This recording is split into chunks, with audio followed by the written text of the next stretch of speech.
Suatu ketika dulu, hidup saya bergantung sepenuhnya pada hasil sawit, pagi ke ladang, petang baru pulang.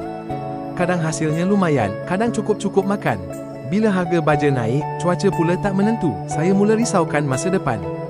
Sampai satu hari, saya kenal tentang simpanan emas.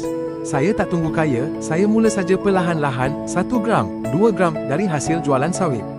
Sedikit demi sedikit, saya kumpul. Tak sangka, makin lama saya simpan, makin tinggi nilainya. Emas itu lindungi titik peluh saya daripada susut nilai dan inflasi. Sekarang, bukan saja ladang yang beri hasil, emas juga berbuah dalam diam. Saya lebih tenang, simpanan makin kukuh dan anak-anak pun ada harapan. Saya percaya, kalau kita bijak urus hasil dari tanah, kita juga patut bijak simpan dalam bentuk yang kekal bernilai. Kita tak perlu tunggu jadi orang senang untuk menyimpan. Mula saja dari hasil yang ada. Saya dan Puan Vanessa sedia membimbing rakan peladang yang nak ikut jejak sama. Bukan untuk hari ini saja, tapi untuk masa depan yang lebih terjamin. Jemput follow page saya untuk perkongsian seterusnya.